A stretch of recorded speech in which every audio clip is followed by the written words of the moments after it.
Hello, welcome to my podcast, Empowered to Thrive. I'm so glad you joined me today. I'm your host, Corrine Powell. I'm an intuitive mentor, and I help people pleasers to find happiness, embrace courage, and experience peace of mind. But say you're not a people pleaser, and you're desperate for change and not sure how to make it happen, then I'm here to help. In this space, you're going to find motivation to live a life full of joy and resilience. We'll talk all things inner wellness. And because I'm a mom, we'll throw in some knock-knock jokes. Just kidding. We'll talk mom hacks and parenting sometimes. Whether it's your first time here or you listen week after week, I am wanting you to know, as I'm always wanting you to know, that your life is so significant. You are so valuable. And I, for one, am happy that you are alive. I hope that you enjoyed today's episode. And would you do me a favor? Would you go ahead and subscribe to my podcast? Give me a good rating and write a written review. Any of those three things would help me so very much, and I would appreciate it. Enjoy the episode. In today's episode, I want to talk about ways that you can support yourself. This is going to be a mixture of a lot of the content that I like to talk about because there is so much interwoven into supporting yourself. Partly, it's going to be by doing practical things like recognizing what your body needs, speaking up for yourself, asking for what you need, not presuming that other people will figure it out. How many times have we hoped that someone would get what we needed, that they would recognize, and they haven't? It's time for us to start speaking up for ourselves, asking for the things we need. Become aware of what your body is saying to you. Does it need rest? Does it need some more nutritious foods? Does it need a break? Are you actually needing to do something fun? Start to become in tune with yourself. Check in. Ask your body. Recognize that there is many facets to who you are. I grew up and pushed myself to do hard things a lot of the time and actually disconnected from what my body was needing in many ways. So I've had to learn how to connect again, how to recognize when there's times I need to push myself, I need to challenge myself, I need to restructure my thinking. And there's other times where I need to hold compassion and love for myself and be extremely gentle. Now, even in the times that I'm challenging myself and restructuring my thinking, I'm actually doing that with self-compassion and self-love interwoven. But being gentle with myself is going to look different than the times that I challenge myself. And both are necessary. And I think it's important to hold space for both. Empowering yourself means that certain times you're going to be able to say, hey, I know I can do this, and it's what I need to do in this moment. And empowering yourself is also going to look like pausing, stepping back, and resting sometimes. It's learning more about yourself and becoming in living intuitively that's going to help you become self-supporting. There will be people along your journey that totally disagree with you, that misunderstand what you're doing, and that is hard. But I also want you to know it's okay. It's a part of the process. I've had to accept the fact that people will misunderstand, they will judge my journey, and they will disagree with it.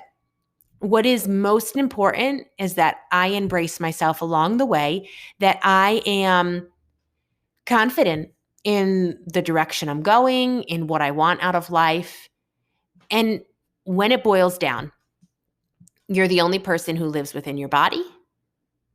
You are the one who gets to determine where you're going to end up in life. And it is super satisfying to reach your goals, to heal from within. It makes all of the challenges feel like they were worth it. Again, it doesn't diminish that they were challenges. It doesn't mean that I'm belittling or pushing them aside. I'm just saying, I think that the satisfaction of healing and reaching my goals outweighs the challenges along the way, and it outweighs the judgments and the criticism from people. Plus, when I think about it, they were already criticizing me and judging me previous. I just let that control me. I let it stop me from going forward and from getting where I wanted to go. So now through supporting myself, it means I just let other people have less power over me. I let their opinions sway me much less. So, what can you do to support yourself? What is the one thing that you feel like you need to adjust? You need to tweak or pivot? Is it practical? Does your body need you to be more gentle towards it? Or does your body need you to challenge it more? Is it coming to that way of thinking? Do you need to restructure your thinking? Do you need to reconceptualize the way you look at life and start to look at the glass as half full instead of half empty? If that is what you need to do, there are some super practical tools that I can help you with. And you can always reach out to me, set up a session, and we can talk very specifically about what it is that you need and how I can come alongside and support you. At the base of all of this, you must practice self-compassion. You must cultivate a love and acceptance for yourself before you get to the point that you've reached your goals. Before you get to that place where you say, I feel satisfied. The cultivation of love and acceptance within yourself has got to start before that point. And I know that's a can of worms. That's not easy if you're not practicing it already. It takes intention, deliberate effort, and a lot of support to learn how to look at yourself differently than you always have. So you may have heard me suggest this in the past, but in case you haven't, I'm going to encourage you, if you feel comfortable, to go and stand in front of a mirror, look yourself in the eye, and become aware of the thoughts and feelings that surface when you do. What do you think of that person you see in the mirror? Who is she or he to you? How do you view them? Do you feel disgust? Do you feel admiration and pride? Are you feeling sad and sorry for that person you see in the mirror?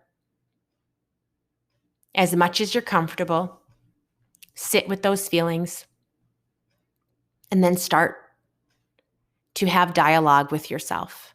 You can write these things down if you don't feel comfortable speaking them out.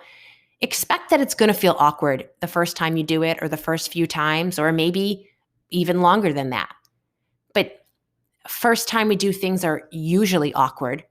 They're unknown. They're uncomfortable. It's through this process that you will get where you want to go. If you are looking to become self-supportive, if you are looking to heal from within, take something from what I've shared today and start walking it out. Not sure where to begin? Ask me your questions. I'm here to help you.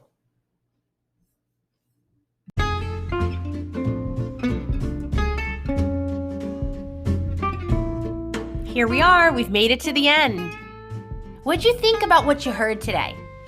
Is there something you heard that you know you need to take action on? I'm one of those people who loves to not just sit and hear something, but to sit and hear and then go ahead and start implementing, taking action on what I hear, what was stirred up in me. And I encourage you to do the same. If you enjoyed today's episode, or perhaps you heard an episode in the past that really stuck with you, would you go ahead and share that with some of your friends and your family? It would mean so much to me.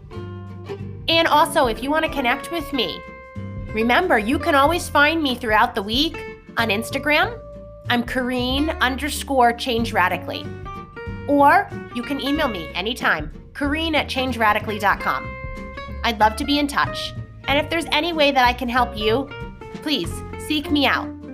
Until we speak again next week, I hope that you will remember, in the moments that are loud and busy, and in the moments that are quiet and still, that who you are is super important. You are valuable, and I am so glad that you're alive.